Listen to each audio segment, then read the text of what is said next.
Parmi les principaux facteurs qui favorisent le fonctionnement pair à pair dans les plateformes d'économie collaborative, le premier critère, loin devant, est le niveau de confiance entre les membres. Le deuxième est la solidarité et l'engagement des membres au-delà de l'acte d'achat. Et le troisième est le partage de valeurs communes.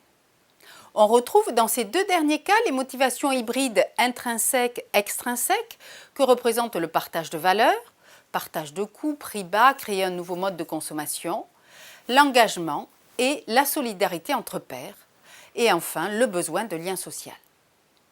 Mais l'élément majeur favorisant le fonctionnement d'une plateforme pair à pair reste la confiance entre ses membres.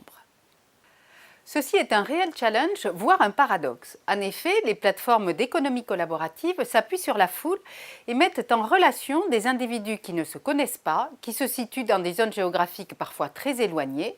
C'est le cas pour Airbnb par exemple. Malgré cela, ces plateformes doivent créer un niveau de confiance pair à pair. Alors, comment font-elles ? La confiance est le moteur des plateformes d'économie collaborative. Elle est également au cœur des échanges dans le domaine du e-commerce. C'est un trait de personnalité et une prédisposition générale à croire, à se fier à la parole, à la promesse, à l'affirmation orale ou écrite d'un autre individu ou d'un groupe. La confiance possède un aspect cognitif. Elle s'acquiert avec l'apprentissage, la connaissance du milieu, du site marchand et de l'Internet en général. Elle a aussi un aspect émotif. L'internaute doit sentir que le site est fiable, sécurisé. Enfin, elle a également un aspect conatif. L'internaute a besoin d'avoir le sentiment que l'entreprise ou la marque va chercher à protéger ses intérêts. L'un des succès de Blablacar, selon son fondateur Frédéric Mazella, c'est d'être arrivé à ce qu'un individu a autant confiance dans un covoiturage avec une personne qui lui est inconnue qu'avec une personne de sa propre famille.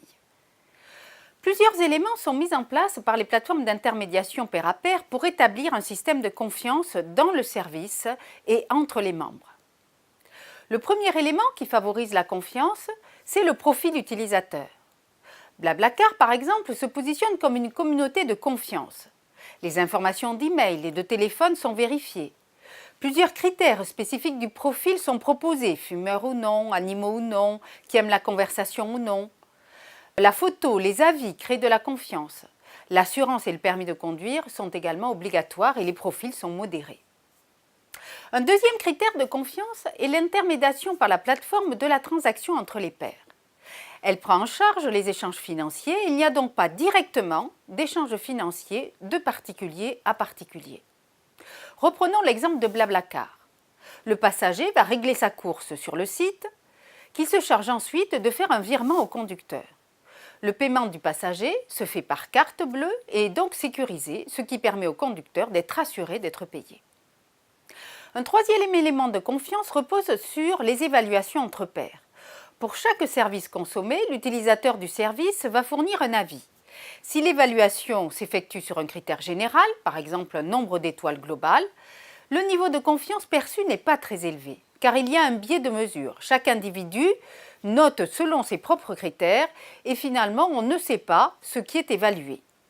Et si on achète le service, on peut avoir du coup un avis très différent, ce qui risque d'entraîner un doute envers la plateforme.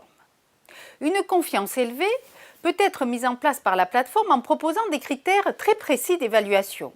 Sur Blablacar par exemple, 5 niveaux de confiance sont proposés, de à éviter à parfait, et la conduite est précisément évaluée. Les recherches ont montré que les évaluations par des likes ou des étoiles peuvent introduire des biais. On a par exemple tendance à noter très positivement un service déjà noté très positivement, et inversement. On va rapidement évaluer en raison de la fatigue cognitive.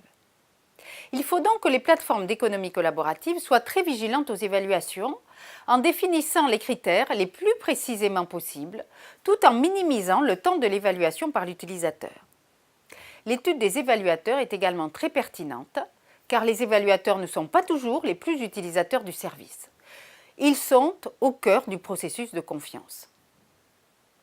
Un quatrième élément qui favorise la confiance est la transparence de la plateforme envers les utilisateurs, ce que l'on appelle la loyauté des plateformes. Le Conseil national du numérique, groupe de 30 experts en France, a remis au Premier ministre le rapport Ambition numérique, dont l'une des 4 parties se focalise sur la loyauté des acteurs dans le numérique. Ce rapport a nourri la loi pour une République numérique portée par la ministre Axelle Lemaire, qui oblige les plateformes à être loyales et plus transparentes envers les utilisateurs. Ceci peut se traduire par des conditions générales d'utilisation claires et compréhensibles et une transparence dans le fonctionnement, en particulier si la plateforme utilise un algorithme dans la fourniture de son service, ce qui est très fréquent. Dans l'étude du PIPAM, les personnes ont été interrogées sur les facteurs qui les mèneraient à pratiquer ou accentuer leur consommation collaborative. 23% d'entre eux mettent en avant un premier critère de crise économique, qui est par essence contextuel et lié à la possibilité, par la consommation collaborative, de diminuer ses coûts, par du partage de coûts ou des achats de services à plus bas prix. On peut se demander quel sera alors l'impact de la sortie de crise sur la consommation collaborative. Le deuxième critère, pour 19% des participants à l'étude, est de la sécurité des transactions et les garanties.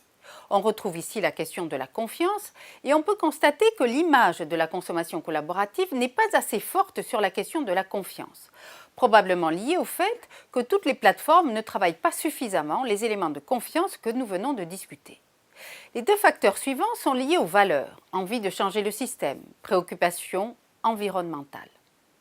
De même, les freins possibles à la consommation collaborative sont les questions de sécurité, perception d'arnaque, de compatibilité avec un mode de vie. On préfère posséder un objet plutôt que de le partager. On est gêné par le fait d'utiliser un objet qui appartient à quelqu'un d'autre. De qualité de service, ce n'est pas pratique, on manque de confiance. Ou encore un manque de connaissances sur ces nouveaux modes de consommation, leurs avantages et inconvénients.